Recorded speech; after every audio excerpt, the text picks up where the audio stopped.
Giving up is not the right option. It only creates weakness in you and diminishes your character. Therefore, I have prepared 6 goals that will help you become strong and powerful. The reason you have not yet achieved the most important goals of your life is not that you lack the right strategy. It is not that you haven't found the right framework, the right system, the right accountability structure, or the right set of habits to stack in the right sequence. And it is most definitely not that you haven't tried hard enough. You have tried. Many of you have tried repeatedly, with genuine sincerity and genuine effort, and the gap between the goal and the result has persisted anyway. And I'm going to suggest to you today that the persistence of that gap, in the face of genuine effort, is one of the most instructive things that has ever happened to you. Because it is pointing directly at the real problem. And the real problem is not what most people think it is. It is not a strategy problem. It is a foundation problem. And you cannot fix a foundation problem with a better strategy. You can only fix it by going back to the foundation. Let me be specific about what I mean by a foundation problem, because the word foundation is used so often in personal development that it has almost lost its meaning. When I say you have a foundation problem, I mean something very precise. I mean that the goals you have been pursuing, however sincerely, however earnestly, have been sitting on top of a set of internal conditions that were not yet capable of supporting them. The discipline was not yet consistent enough. The clarity about why the goal mattered was not yet deep enough. The identity, the internal story about who you are and what you are capable of, was not yet aligned with the outcome you were pursuing. And goals pursued on top of misaligned foundations do not compound. They start strongly, because the initial motivation provides a temporary substitute for the missing foundation, and then they stall, because motivation is not designed to be a substitute for foundation. It is designed to be the ignition. And an ignition without an engine produces a sound and a flash and nothing more. Here is the question I want you to sit with before we go any further. Think about the goal that matters most to you right now. The one whose achievement would most meaningfully change the quality of your life. The one that has been on your list, in some form, sometimes elaborated and sometimes reduced and sometimes reframed, but fundamentally the same underlying aspiration, for the longest time. Why hasn't it happened yet? Not the external explanation, not the circumstances or the timing or the resources. The internal explanation. The honest, private, no audience necessary explanation that lives beneath the comfortable story. What is the actual internal condition, the belief, the habit, the identity, the daily behavioral pattern that has been preventing this goal from becoming your reality? Because I'm going to tell you something important. That internal condition is not fixed. It is not permanent. It is not a fact about who you are. It is a pattern that was built through experience and can be rebuilt through deliberate practice. And the 6 principles I am going to share with you today are the specific rebuild.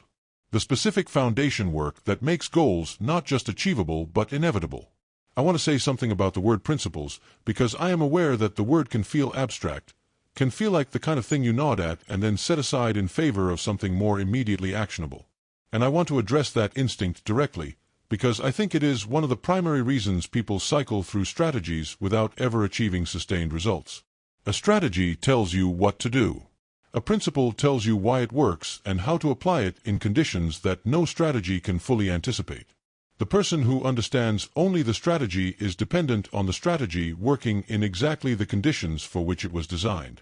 The person who understands the principle beneath the strategy can adapt, improvise, and maintain direction through conditions that would derail any specific system. And life, as everyone in this audience knows from direct and sometimes painful experience, does not conform to the conditions for which systems are designed. Life is variable, complicated, and frequently unfair. And the principles I am going to share with you today are the ones that hold, that continue to produce results, even in the variable, complicated, frequently unfair conditions of an actual human life. Let me tell you what these 6 principles are not. They are not tactics. They are not morning routine suggestions. They are not productivity hacks or time management techniques or accountability systems, though all of those things may eventually flow from the application of the principles. They are something deeper than any of those things. They are the interior conditions that make achievement, real, sustained, meaningful achievement of goals that genuinely matter, not just possible but natural. Because the person who has genuinely internalized these 6 principles does not struggle with goal achievement the way most people do. Not because the goals are easier for them. Because the person pursuing them has become, through the application of the principles, someone whose daily life is structured in a way that naturally produces the outcomes they are aiming for. The goal stops being something they are chasing and becomes something they are building toward every single day, in every ordinary decision, as the natural expression of who they are becoming. Here is something I want you to understand about the nature of the 6 principles before I name them, because I think the understanding changes how you receive them. The 6 principles are not independent. They are a system, an ecosystem of interior conditions that reinforce each other, that build on each other, and that, taken together, produce a quality of goal-directed daily life that no single principle, applied in isolation, could generate. You cannot fully apply the first principle without the second creating the conditions for it. You cannot sustain the third without the fourth providing the resilience it requires. The sixth would be hollow without all 5 that precede it. They are meant to be understood together, as a complete picture of the interior architecture of a person who achieves what they set out to achieve. And once you see that picture, once you understand not just each principle individually but how they work together as a whole, I believe you will never approach a goal the same way again.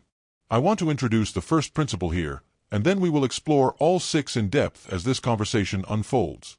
The first principle, and I want you to hold it carefully because it is not what most people expect, is this: clarity is not the beginning of achievement.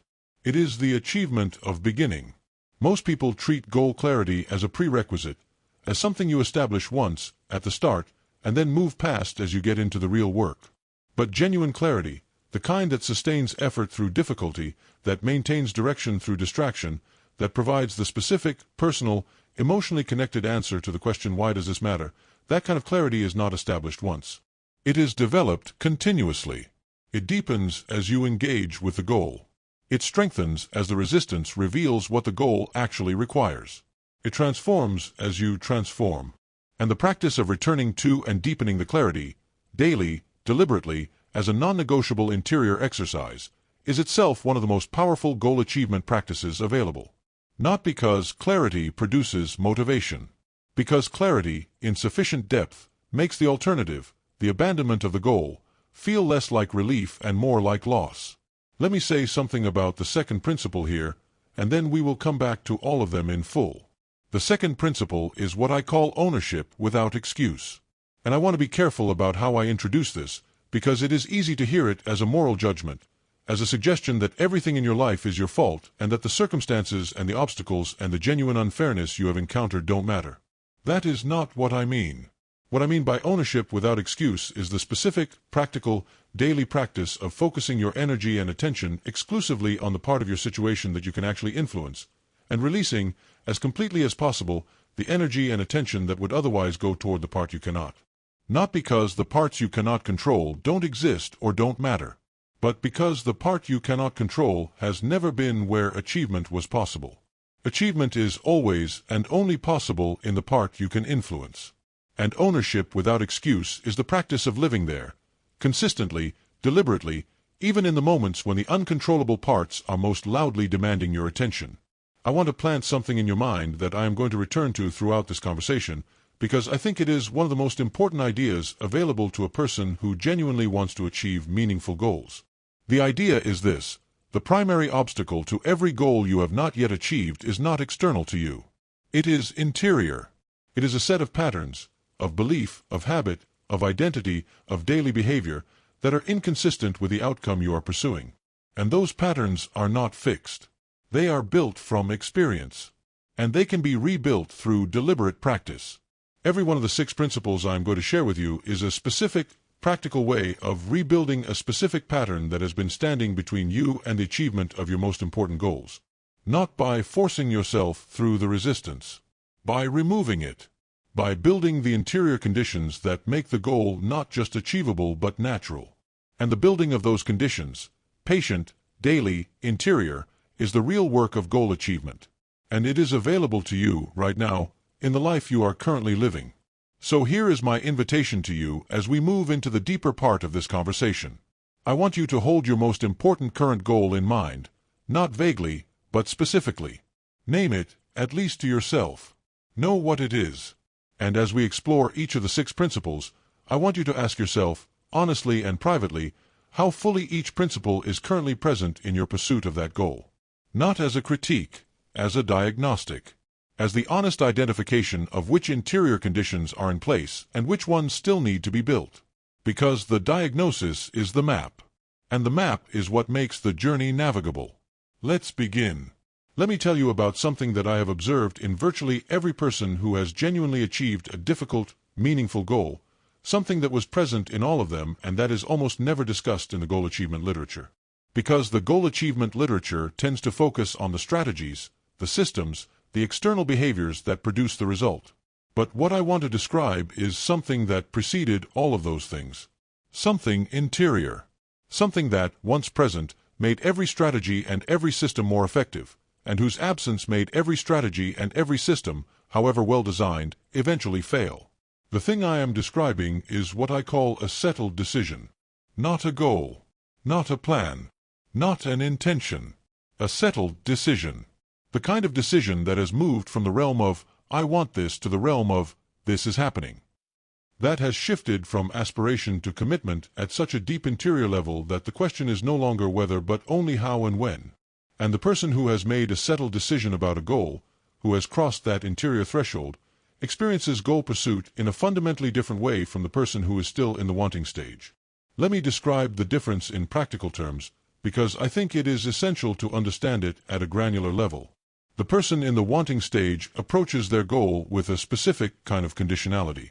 They will pursue it if the conditions are favorable. They will work on it when the motivation is present. They will maintain the practice when the results are appearing and allow it to slip when the results are slow. The goal is something they are trying to do, and trying, as we all know from experience, is a category that admits failure without requiring genuine reckoning. But the person who has made a settled decision does not try. They do. Not perfectly. Not always efficiently. But consistently and without the fundamental conditionality that the wanting stage produces. When the conditions are unfavorable, they continue, because the decision has been made at a level that does not consult the conditions. When the motivation is absent, they continue, because the motivation is not the engine, the decision is. When the results are slow, they continue, because the slowness of the results does not reach the level at which the decision was made and therefore cannot alter it. Now here is the question that I think is the most important one available to a person who wants to achieve a meaningful goal. Have you made a settled decision about this goal? Or are you still in the wanting stage? And I want to be honest about the fact that this question has a real answer that most people avoid, because the honest answer is often wanting stage. Not because the goal is not genuine. Not because the desire is not real. But because the settled decision is more demanding than the wanting. The settled decision closes off the comfortable exits. It removes the option of graceful retreat. It makes the choice between continuing and stopping a genuine choice rather than a natural drift. And for many people, the wanting stage, which feels like commitment while preserving the option of exit, is simply more psychologically comfortable than the genuine settled decision. Which is, of course, why the goals in the wanting stage so rarely arrive. I want to stay with this idea of the settled decision a little longer, because I think it connects to something that the goal achievement literature rarely addresses: the relationship between a goal and your identity. The goal you have not yet settled a decision about is a goal that lives outside your identity. It is something you want to have or achieve, but it has not yet become part of the story you tell about who you are. It is aspirational rather than definitional. And aspirational goals have a specific vulnerability. They are subject to the conditions. They require motivation, favorable circumstances, visible progress. They cannot survive extended periods of difficulty because the difficulty gives permission to retreat. Permission the identity does not grant for things that are genuinely part of who you are. But the goal that has crossed into your identity, the goal about which you have made a settled decision, is defended by the identity itself. Retreating from it does not feel like relief. It feels like a loss of self. And that shift, from aspiration to identity, is one of the most powerful things that can happen in the context of goal achievement. And it happens through the settled decision. Let me name all 6 principles now, clearly and simply, before we explore each of them in depth. Because I want you to be able to hold the whole picture before we examine the parts. The first principle is clarity of purpose, the deep, personal, emotionally connected answer to why this goal matters at the level of your most genuine values and your most meaningful vision of the life you are building. The second principle is ownership without excuse, the daily, practical, non-dramatic discipline of focusing exclusively on what you can influence and releasing the energy otherwise consumed by what you cannot. The third principle is the identity shift, the deliberate, daily practice of acting, thinking, and speaking as the person who has already committed to this outcome before the outcome has arrived. The fourth principle is resilient momentum, the specific set of interior practices that allow you to recover from setbacks without losing direction, to maintain forward movement through difficulty without requiring perfect conditions. The fifth principle is environmental design, the deliberate construction of your physical and social environment to support the pursuit of your goal rather than working against it. And the sixth principle is the legacy standard, the deepest possible answer to why the achievement of this goal matters not just to you but to the people and the world around you. And together, these 6 principles form the complete interior architecture of a person who achieves what they set out to achieve. I want to say something about why these 6 specific principles, and not some other set of 6, are the ones I am offering you. Because I am aware that the personal development space is crowded with frameworks and principles and laws and secrets, and that the reasonable response to one more set of numbered principles might be a kind of weary skepticism. And that skepticism is legitimate. I want to honor it by being honest about why these 6. The reason is simple. They describe, as specifically and as practically as I know how to describe, the interior conditions that are consistently present in the lives of people who achieve meaningful, difficult, sustained goals, and consistently absent in the lives of people who don't. They are not invented. They are observed. And they are described in these terms because these terms make them most immediately applicable. Because a principle that cannot be practiced is not a principle. It is a compliment paid to an aspiration. And you have had enough of those. Let me go deeper into the first principle, clarity of purpose, because I think it is the most foundational and the most misunderstood. Most people think they have clarity about their goals. They can describe the goal. They can articulate what they want to have or achieve or experience. But that level of clarity, the what, is not sufficient to sustain the pursuit of a difficult goal through genuine adversity. The clarity that sustains difficult pursuit is the clarity of why. Specifically, personally, emotionally connected why. Not, I want to be financially free because financial freedom is good. Not, I want better health because health matters. Those are true statements. They are also almost completely motivationally inert, because they are not personal enough to reach the level at which the settled decision is made. The clarity of purpose that sustains genuine achievement sounds different. It sounds like, I am building this because when I look at the people I love most, I want them to see in me a person who built something real, who met the difficulty and didn't retreat, who brought the full weight of what I am capable of to something that genuinely mattered. That is a why that reaches the identity. And the why that reaches the identity sustains the what through conditions that would defeat a merely strategic motivation. The second principle, ownership without excuse, is perhaps the most confronting of the 6, because it requires a kind of radical personal accountability that our culture does not particularly reward. Our culture rewards eloquent explanations of why things didn't work. It sympathizes with the obstacles. It validates the difficulty. And the difficulty is real. I am not dismissing it. But here is what is also real. The person who is primarily focused on the explanation of why the goal hasn't been achieved is spending their most valuable resource, their attention, in the place where achievement is not possible. Because achievement is never possible in the explanation. It is only possible in the action. Ownership without excuse does not deny the obstacles. It simply refuses to give them the attention that is needed elsewhere. It says, whatever the circumstances have been, whatever the obstacles are, whatever the legitimate frustrations I carry, what is the one thing available to me right now, in this specific moment, that moves me 1 degree closer to what I am building?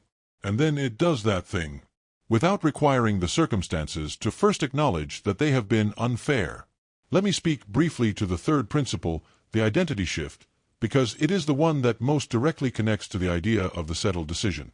The identity shift is the practice of relating to yourself, in your private thoughts, in your daily choices, in the way you speak about your goal and your progress, as the person who has already committed to this outcome.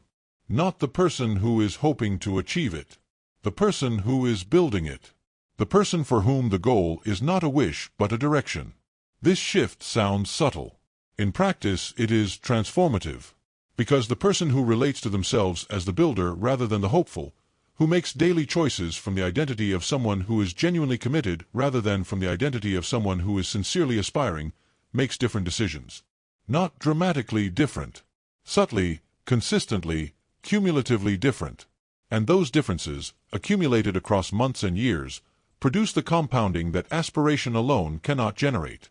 I want to leave you with a question to hold as we move deeper into this conversation. The question is not about your goal. It is about your relationship to it.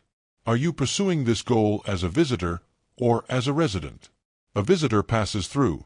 They experience the good days and endure the difficult ones, but their fundamental relationship to the place is one of impermanence. They have not settled in. They have not committed to what the place requires. They maintain the option of leaving when the conditions become sufficiently uncomfortable. A resident has settled. They have made the interior commitment that makes the place their own. They have accepted what it requires, not with enthusiasm necessarily, but with genuine willingness. They are not passing through. They are building something here. And the goal that you are pursuing as a resident, with a settled decision, the clear purpose, the ownership, the identity shift, will compound in ways that the goal pursued as a visitor never can. The question is which one you are. And the answer, honestly held, is the beginning of the shift. Let me tell you about a woman I'll call Anne, and is 52 years old. She has had the same primary goal for 11 years. It has been described in different terms across those 11 years, sometimes as a business, sometimes as a creative project, sometimes as a career change, sometimes as a form of contribution to her community, but the underlying aspiration has remained essentially unchanged. A life that is more fully hers. Work that connects to something she genuinely values rather than to the obligations that have structured her life for 2 decades. The freedom that comes from having built something that belongs to her. She has started toward this goal at least 7 times. She has read extensively, planned carefully, begun the practice, maintained it through a period of weeks or occasionally months, and then, quietly, without a definitive decision to stop, found herself no longer pursuing it. Not because she lost belief in the goal. She still believes in it. But because each time, the pursuit lived in the wanting stage rather than in the settled decision. And wanting, without settlement, cannot survive the inevitable encounter with genuine resistance. I want to examine what happened each time and stopped, because I think the examination is more instructive than the stopping itself. Each cessation followed the same interior sequence. The initial motivation, which was real and genuine and temporarily sufficient, faded as the practice became familiar and the results remained invisible. The fading motivation revealed the absence of a settled decision, because if the decision had been genuinely settled, the motivation's fading would not have been able to interrupt the practice. The absence of the settled decision meant that the practice was entirely dependent on the emotional fuel of the wanting, and when that fuel ran low, the practice ran on fumes and eventually stalled. And then, this is the part that I think is most important to understand, and experienced not just the disappointment of the goal not being achieved, but something more corrosive, the gradual accumulation of evidence that she was not the kind of person who follows through. That each new beginning was likely to produce the same result as the previous ones. And this accumulated evidence, filed carefully in the part of her mind that keeps the honest score, made each new attempt slightly less energetic, slightly more burdened by the weight of the previous endings, slightly more conditional in the depth of commitment it was able to generate. She was not failing the goal. She was allowing the goal to be undermined by an identity that was accumulating the wrong kind of evidence. The solution for and I want to be very specific about this because the solution is less dramatic than most people expect, was not a better strategy. It was not a more sophisticated plan or a stronger accountability structure or a more inspiring vision board. The solution was the decision. A genuine, interior, no-going-back decision of the kind she had never previously made about this goal.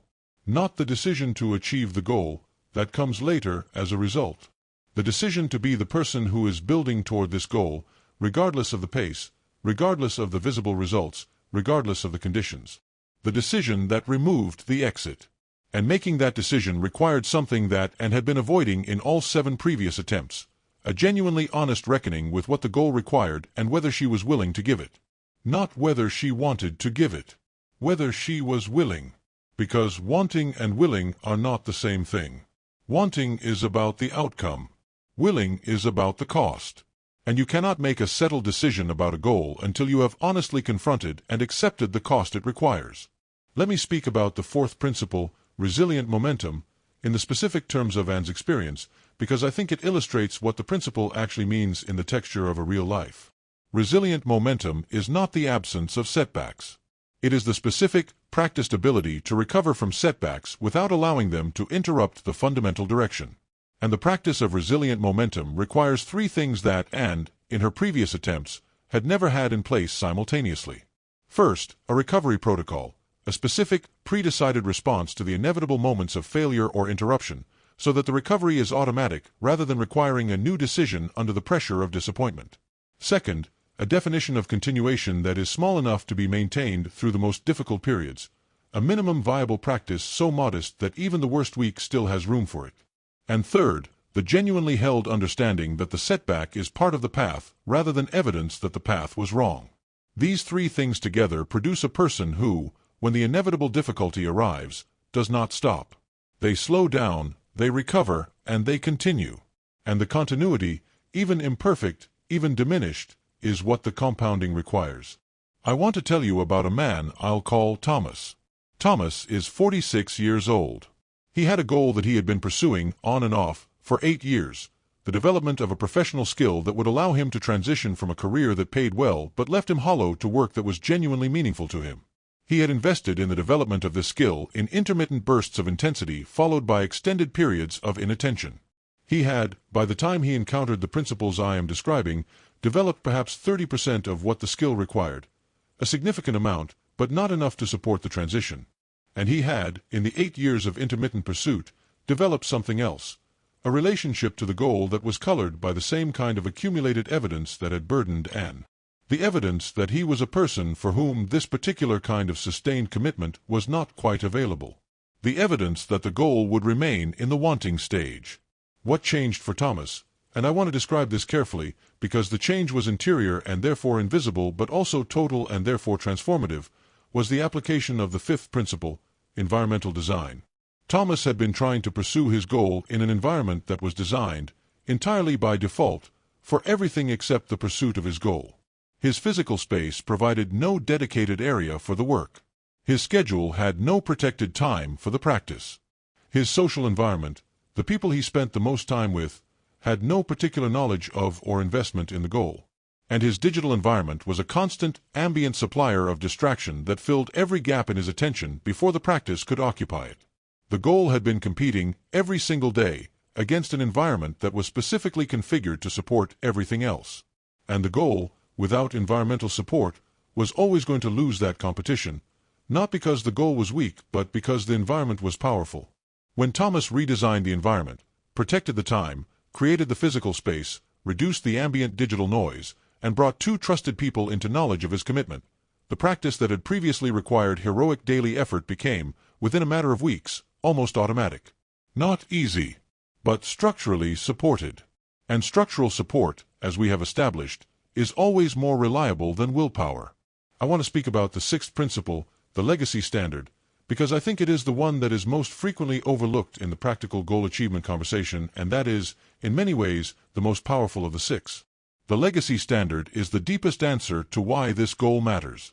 Not the personal why, the what this means to me why that we discussed in the first principle. The interpersonal why. The what this means to the people I love and the world I inhabit why. Because I have observed, consistently across many people and many kinds of goals, that the motivation generated by a deeply personal why, however genuinely felt, has limits. It can be eroded by self-doubt, by the passage of time, by the weariness of extended effort without visible reward. But the motivation generated by the legacy standard, the clear, vivid, emotionally connected understanding of what the achievement of this goal will mean for the people who are watching and who will be shaped by the example, that motivation has a different quality. It is harder to erode. Not impossible, but harder. Because the legacy standard transforms the goal from a private aspiration into a public responsibility. Not in the sense of external obligation, in the sense of genuine accountability to the people whose lives will be affected by whether or not you build what you have said you would build. Let me make this concrete, because I think concreteness is where the legacy standard has its most powerful effect. When you think about the most important goal you are pursuing, The one that has been on your list the longest, the one whose achievement would most meaningfully change your life. Who else would be changed by it? Your children, if you have them, a spouse or partner, a parent who has always believed in your capacity for more, a community that would benefit from what you build, a generation of people younger than you who need the model that your achievement would provide. Name those people. Name them specifically, and then ask yourself, what does my current level of commitment to this goal communicate to those people about what is possible? What does my daily practice, or the absence of it, demonstrate to them about the relationship between aspiration and sustained effort? Because you are teaching, whether you intend to or not. Your daily practice is a lesson, and the legacy standard is the principle that makes that lesson conscious, and that uses the consciousness of it as one of the most powerful and most durable motivational forces available. I want to say something about the relationship between the 6 principles and the concept of time, because I think the temporal dimension is one that this audience, people who have lived enough life to feel the weight of the years, understands in a way that younger people simply cannot. Every goal that remains in the wanting stage, every day that passes without the settled decision, is a day that the compounding could have been operating but wasn't. This is not said to produce guilt. It is said to produce urgency. Not the frantic urgency of panic, but the calm urgency of genuine understanding. The understanding that the compounding effect of consistent, principle-aligned goal pursuit, applied over the years that remain, will produce outcomes that are genuinely and significantly better than the outcomes produced by continued wanting. And that the difference between those two outcomes is not measured in grand gestures or dramatic transformations. It is measured in daily decisions. In the quality of the commitment made today, this week, in the ordinary texture of the coming months. The time is not unlimited. The principles are. And the application of the principles to the time that remains, however much or little that is the most important work available. I want to close this section with something that I think is both honest and hopeful, in equal measure. The 6 principles I have been describing are not things that some people are born with. They are not character traits that are fixed by genetics or childhood experience. They are practices, learnable, buildable, developable practices. The clarity of purpose can be deepened through specific, daily reflection. The ownership without excuse can be strengthened through the specific practice of attention direction. The identity shift can be made through deliberate daily choices that vote for the new identity. The resilient momentum can be built through the specific practices of recovery protocol and minimum viable practice. The environmental design can be implemented through specific, practical adjustments to the physical and social environment.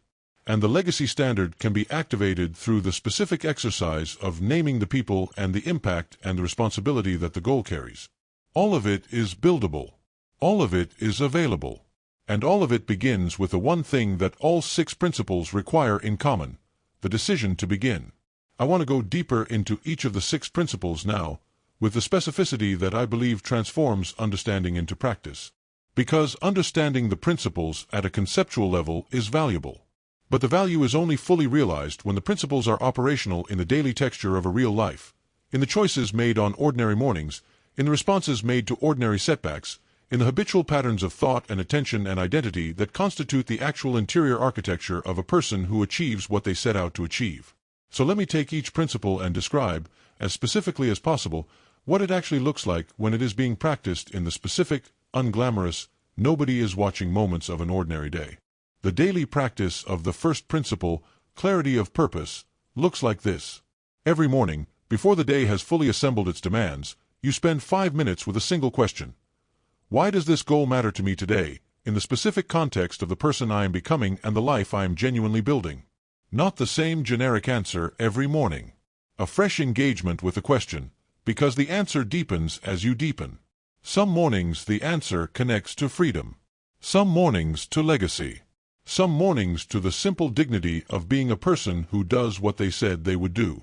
The specific answer matters less than the daily practice of finding it. Because the person who begins each day with a genuine, personal, emotionally connected answer to why this goal matters is equipped to make goal-aligned decisions throughout the day in a way that the person who begins with no such clarity simply is not. The clarity is the compass. And a compass, consulted daily, keeps the direction true even when the terrain is confusing. The daily practice of the second principle, ownership without excuse, looks like this. When an obstacle appears, and obstacles appear daily, in forms ranging from the trivial to the genuinely difficult, you ask, immediately and without drama, what is the one thing within my influence right now that moves me forward? Not, why is this obstacle here? Not, whose fault is this? Not, is this fair? One question, one answer, one action, and then the action is taken.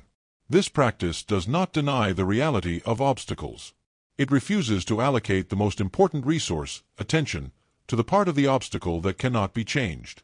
And the cumulative effect of this practice, applied to every obstacle across months and years, is a person who is almost entirely focused on the part of their situation where progress is actually possible.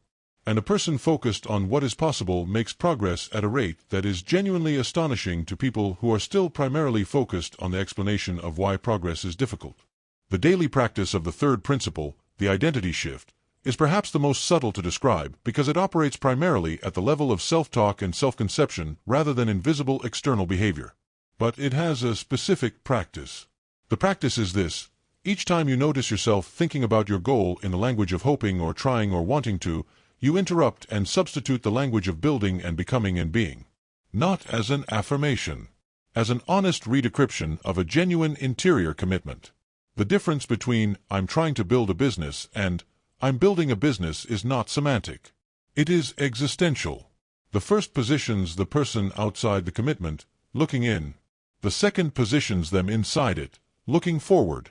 And the identity that develops from consistently using the second kind of language, from habitually thinking and speaking as the person who is genuinely committed rather than hopefully aspiring, is an identity that generates the decisions, the resilience, and the daily discipline that aspiration alone cannot sustain. The daily practice of the fourth principle, resilient momentum, has three specific components that I want to describe precisely. The first is the minimum viable practice.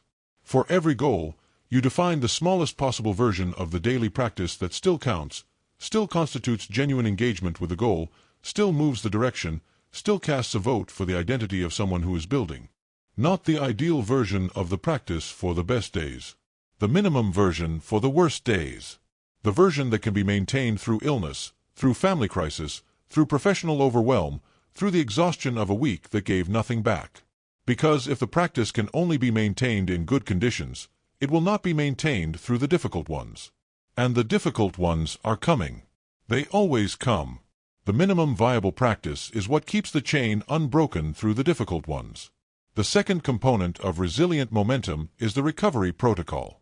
A specific, pre-decided response to the moments when even the minimum viable practice is missed.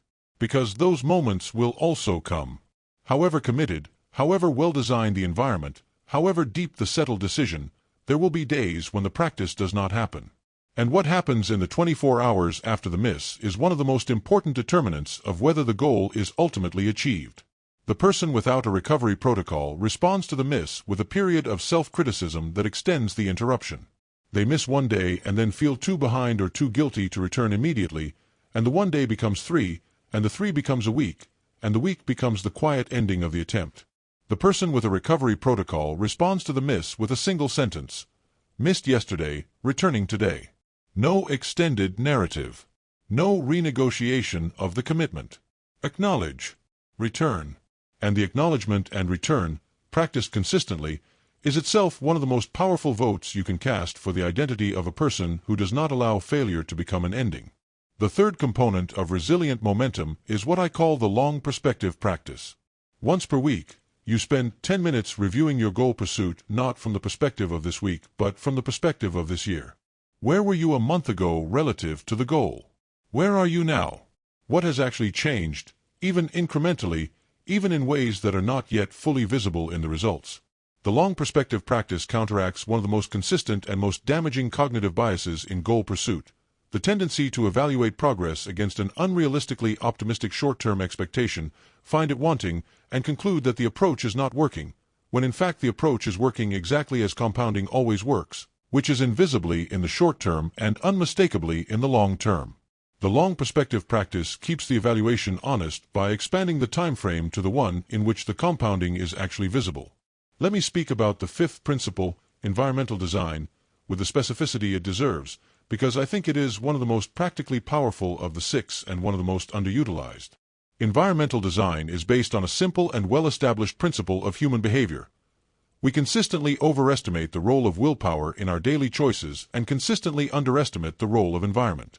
The food that is in the refrigerator, the apps that are on the first screen of the phone, the books that are visible on the desk, the people who know about the goal and ask about the progress.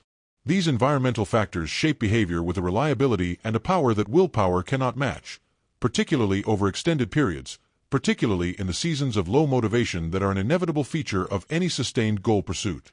Environmental design is the practice of deliberately adjusting these factors so that the goal-aligned behavior is the easier behavior, so that the path of least resistance runs toward the goal rather than away from it. Not by eliminating the resistance, by reducing it strategically in the specific places where it does the most damage. I want to give very specific examples of environmental design in practice because I think specificity is what makes the principle actually applicable. If the goal is to write consistently, the environmental design includes a dedicated physical space for the writing, clear of other purposes and other stimuli, a specific time in the daily schedule that is protected for the writing, a digital environment with a social feed not accessible during the writing window, and at least one person who knows about the writing goal and with whom you share your progress weekly. None of these changes is heroic, but together they transform the daily pursuit of the writing goal from an act of willpower against the default, which is what it was without the environmental design, into an act of following the path that has been cleared and lit for exactly this purpose. The goal stops competing against the environment. The environment becomes the goal's ally. And that shift, in practical terms, is the difference between a goal that stalls after 3 weeks and a goal that compounds across 3 years. And now the sixth principle, the legacy standard, in its most practical daily form. The daily practice of the legacy standard is not a grand ritual. It is a simple, regular act of remembrance. Once each week, you write down the specific answer to this question. Who will be different because of what I am building and how? Not a vague answer. Specific people, specific differences. The partner whose financial anxiety will diminish when the business succeeds. The children who will inherit not just the result but the model, the lived example of a parent who committed to something difficult and saw it through. The colleagues or the community who will benefit from the skill developed or the contribution made. The younger version of you that exists in other people, who needs to see that a person in the circumstances you have navigated can build what you are building. These specific, named people and their specific, named differences from the achievement of your goal are the most durable motivational resource available. Because when the personal motivation fades and the willpower is low and the results are still invisible, the legacy standard reminds you that you are not building for yourself alone. You are building for them. And for them, you continue. Let me now bring all 6 principles together into a complete, daily, practical architecture that you can begin implementing tomorrow morning.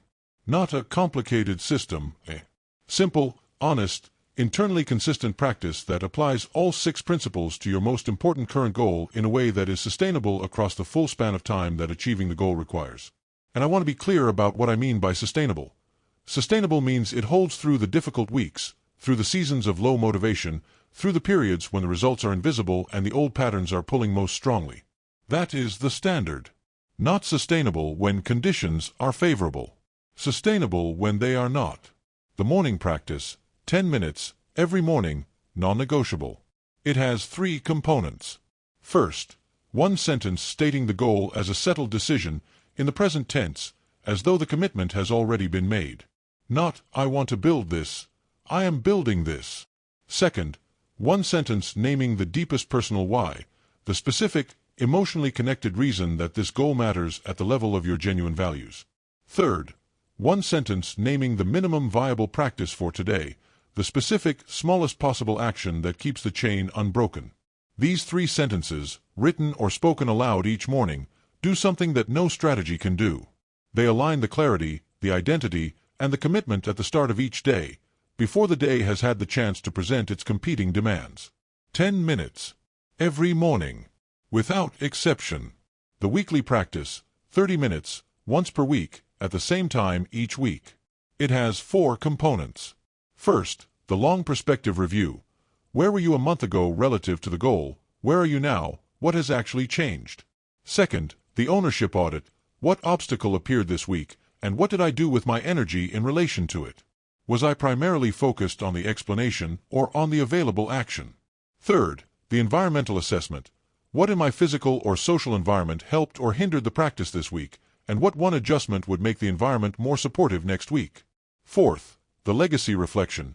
Who am I building this for, specifically, and what would their experience of my commitment look like this week?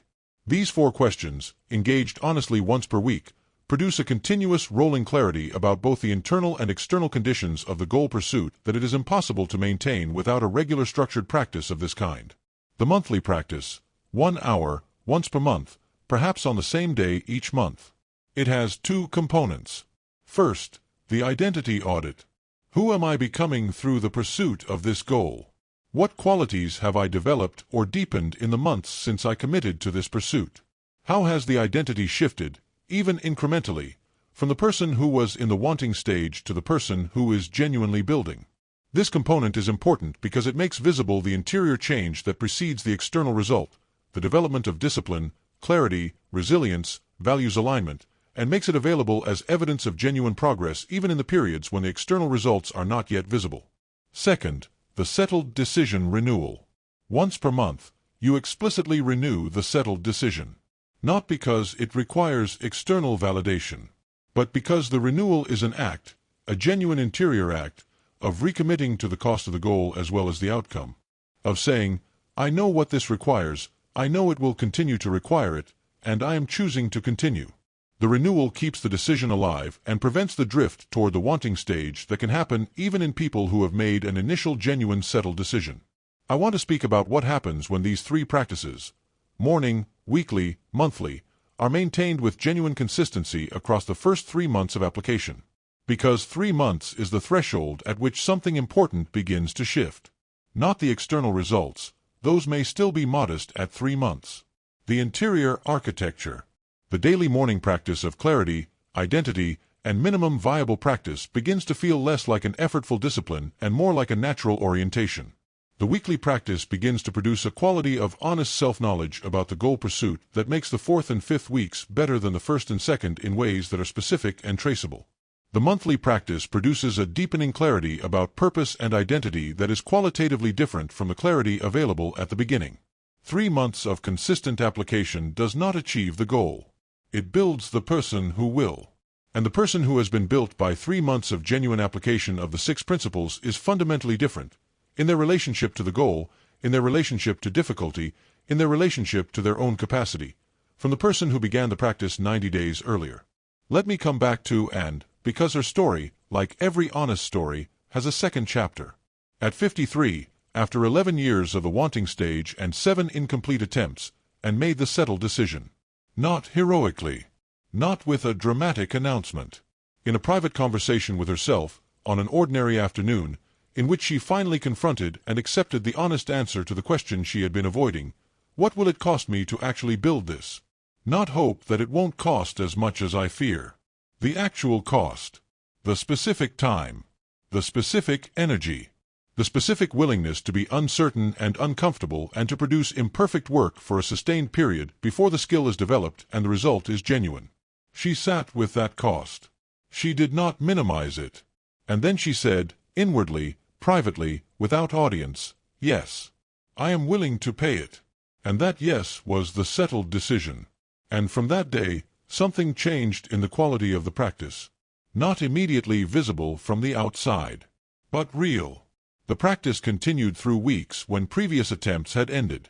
The minimum viable practice held through periods of genuine external difficulty. The weekly review produced a quality of self-knowledge that had never been available in the previous 7 attempts. And at the end of 12 months, the first 12 months of genuine, settled decision-based practice, and had built something that she had been wanting to build for 11 years. Not perfect, not finished, but real, genuinely hers, and built by her own daily, consistent, principle-aligned hand. I want to speak about something that I believe is the most important thing to understand about the 6 principles taken together, and that is the relationship between them and the concept of identity development. Every one of the 6 principles, practiced consistently, produces not just progress toward the goal but development of the person pursuing it. The daily practice of clarity deepens the capacity for self-knowledge. The daily practice of ownership strengthens the capacity for agency. The daily practice of the identity shift builds the authentic alignment between behavior and values that is the foundation of genuine self-respect. The practices of resilient momentum develop genuine resilience, not the performed resilience of someone who pretends difficulty doesn't affect them, but the practiced resilience of someone who has built the specific interior skills that allow them to recover without losing direction. Environmental design develops the wisdom to understand that sustainable achievement requires structural support rather than heroic willpower. And the legacy standard develops the capacity for genuinely other-directed motivation, the motivation that is not dependent on personal feeling but on genuine commitment to others. Each of these developments is, in itself, an achievement. And the person produced by the consistent application of all six is not just someone who has achieved a goal. They are someone who is genuinely, profoundly more capable, in every area of their life, than the person who began the practice. I want to address the question that I imagine is present for many people at this point in the conversation. How do I know if I have genuinely made the settled decision, or whether I am still in the wanting stage and simply telling myself I have made it? This is a real question, and it deserves a real answer. The honest answer is this: you will know by what you do in the difficult moments. The wanting stage reveals itself in the difficult moments, the moments when the practice is genuinely costly, when the conditions are genuinely unfavorable, when the gap between the current reality and the desired outcome feels very wide and the motivation to continue is genuinely low. In those moments, the wanting stage provides permission to pause. The settled decision provides a different response. Not a comfortable one. Not an energized one, but a response that does not consult the conditions. That returns to the minimum viable practice regardless of how it feels. That acknowledges the difficulty honestly and continues anyway. If you have made the settled decision, you will know it by this: the difficult moments do not stop you. They slow you, they tire you, they genuinely test you. But they do not stop you. And that quality, the practice that continues through the test, is both the evidence and the product of the settled decision. And I want to say, with complete honesty, that the settled decision can be made at any point, at any age, from any starting position, whatever the history of previous attempts and previous endings. The settled decision is not conditioned on the past. It is made in the present. It is made from where you are, with what you have, in full acknowledgement of the cost the goal requires and with the genuine willingness to pay it. And the person who makes it, whatever their age, whatever their history, immediately enters a different relationship with their goal. Not a relationship without difficulty. A relationship where the difficulty is no longer capable of producing the exit. Where the cost is already accepted rather than perpetually resisted. Where the practice continues not because the motivation is high but because the decision has been made. And that decision, quiet, private, honest, total, is the foundation on which every one of the six principles rests. Make it, and then practice the six. And watch, with the patient, clear-eyed, confident attention of someone who understands the mechanism, what the compounding produces. I want to come back to Thomas because his story, like Anne's, has a second chapter that I think illuminates something important about the nature of achievement when it is built on the right foundation. At 47, after a year of applying the 5 and 6 principles with particular focus on environmental design and the legacy standard, Thomas completed the skill development that had been the object of 11 years of intermittent attention. Not because he worked dramatically harder in that final year than in the previous 11. Because he worked consistently, in an environment designed to support the practice, motivated by a clear and personal understanding of what the achievement would mean for the people who mattered most to him. And when the skill was complete, when the goal that had been in the wanting stage for 11 years became a reality, he said something that I have thought about many times since. He said, "The strangest thing about achieving it is how ordinary the achievement felt. Not anticlimactic, genuinely satisfying, but ordinary. Because by the time the goal arrived, he had already become the person who was always going to achieve it. The arrival was the confirmation. The building had been the work. And the building, done daily and consistently over a year of principle-aligned practice, had produced the person long before it produced the result." I want to speak to something that I think is one of the most practically important insights available from everything we have discussed today. The achievement of a meaningful goal does not change your life in the way most people imagine it will. Not because the achievement is not real. Not because the result doesn't matter. But because the person who arrives at the achievement, having built toward it through consistent application of the 6 principles, is not the same person who began the pursuit. They have changed in their discipline, their clarity, their resilience, their self-knowledge, their identity. And those changes, which happened in the building, are more valuable and more durable than the achievement itself. The achievement is the destination. But the person built in the journey, the person who develops the capacity for clarity, ownership, identity, resilience, environmental wisdom, and legacy-minded motivation, that person carries those capacities into every subsequent goal, every subsequent challenge, every subsequent chapter of their life. And the compounding of that kind of person across the years of a life is genuinely extraordinary. I want to offer something specific for the person who is sitting with this conversation and feeling the weight of the goals that have been in the wanting stage for a long time. The weight of the years that have passed while the settled decision was not yet made. The specific, private, somewhat lonely grief of a person who knows what they are capable of and has not yet fully accessed it. I want to offer this. The weight is appropriate. It is the appropriate response to time that has passed without the full application of what you are capable of. And I am not going to minimize it or bypass it with encouraging words about how it's never too late. It is never too late. That is genuinely true. But the weight is also real. And holding both of those things simultaneously, the genuine loss of the years that passed without the settled decision and the genuine opportunity of the years that remain, is, I believe, the most honest and most productive starting point available. Not denial of the loss. Not paralysis by it. But the honest, clear-eyed acknowledgement of both, followed by the only response that serves either, the decision. Today, to begin, I want to give you a specific, immediate, concrete first step. Not a plan, a step. The single most important action that, if taken today, makes everything else possible. The step is this: write down the settled decision. Not the goal, the decision. In these words, or words of your own that mean the same thing, I have decided to be the person who builds this. Not hopes to build this. Not tries to build this. The person who is building this, daily, through whatever conditions arise, for however long it takes. Write it down. Date it. Keep it. And then, tomorrow morning, begin the morning practice. 5 minutes. The 3 sentences. The committed present tense statement of the goal. The specific personal why. The minimum viable practice for today. Begin there. Not with the full architecture, with the first brick. The first morning. The first daily practice of a settled decision that has been made. And then the day after that. And the day after that. The compounding will do the rest. Here is what I know about the 6 principles from the observation of many lives, over many years. They are not magic. They do not make difficult things easy. They do not guarantee any specific outcome or timeline.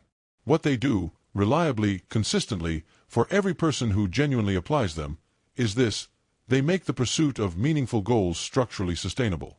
They build the interior conditions that allow consistent daily action to replace the intermittent bursts of motivated effort that characterize the wanting stage. They transform the goal from something you are chasing into something you are building. And they build, in the person who practices them, the specific set of human qualities: clarity, ownership, identity, resilience, environmental wisdom, and legacy-minded motivation, that make not just this goal but every subsequent goal more achievable than the one before. They are an investment in you that compounds in every direction simultaneously. And the return on that investment, accumulated across the years of a life genuinely lived by these principles, is not just the achievement of specific goals. It is the life itself, fully expressed, honestly built, genuinely yours. I want to say something about what happens to the relationship between you and your goals after 6 months of consistent application of the 6 principles. Something that I think is genuinely surprising to most people who experience it. The goals that previously felt like they were pulling you, that required effort to approach, that demanded willpower to maintain, that felt like a persistent cost in the fabric of daily life, those goals begin to feel different. Not like a destination you are struggling toward, like a direction you are simply moving in. The clarity of purpose makes the why available without effort. The ownership practice makes the daily action feel natural rather than heroic. The identity shift means that the goal-aligned behavior is now the identity-consistent behavior, the default, not the override. The resilient momentum practices mean that the setbacks recover quickly rather than interrupting the trajectory. The environmental design means that the supporting conditions are structural rather than willpower dependent. And the legacy standard means that the motivation draws on something deeper than personal feeling. The goals become, in a very real sense, part of who you are rather than part of what you want. And that shift, from wanting to being, is the quietest and most profound transformation that the 6 principles produce. Let me say something directly to the person in this audience who has heard many versions of this kind of conversation and has come away inspired each time and has not yet produced the sustained change that the inspiration pointed toward. I want to say something specific to you, because I think you deserve more than another inspiring framing that will fade in the same way the previous ones did. The reason the previous inspirations did not hold, the reason the motivation, however genuine, could not sustain the practice, is that motivation was the only thing they provided. They ignited without building the engine. They offered the feeling without the foundation. And feelings, however real, have a half-life. The 6 principles are not designed to inspire you. They are designed to build you, to construct, piece by piece, the interior architecture that makes sustained goal achievement the natural result of who you are becoming rather than the heroic effort of someone trying to overcome who they have been. That is a different kind of change. It is slower in the early stages. It is more durable in the long stages. And it is available to you, not the next time, not someday, right now. I want to close with the image that I think captures most honestly what the achievement of a meaningful goal through the 6 principles actually looks like. Not from the outside, from the inside. From the perspective of the person in the middle of the practice, on an ordinary Tuesday, 6 months into the committed application of all 6 principles. That person wakes up and performs the morning practice. 10 minutes, the 3 sentences, the settled decision renewed, the why reclaimed, the minimum viable practice named. They move through the day with a quality of directional awareness that they did not have before, an ongoing background sense of where they are going and why it matters. When an obstacle appears, and one does, because it is Tuesday and obstacles appear on Tuesdays, they ask what is within their influence and act on the answer without extended resistance. They end the day with the minimum viable practice completed. Not perfectly, but completed. And they close the day with the quiet, unannounced, privately held satisfaction of a person who kept their word to themselves on a Tuesday when it would have been easier not to. No applause. No validation. Just the knowledge. And that knowledge, accumulated across Tuesday after Tuesday, across the ordinary days that constitute the genuine building of a life, is the most important thing the 6 principles produce. Not the goal achieved. The person who achieved it. Stay close, because in our next conversation we are going to talk about the single force that has ended more committed goal pursuits than any external obstacle has ever managed to end. And we are going to name it, understand it, and disarm it completely.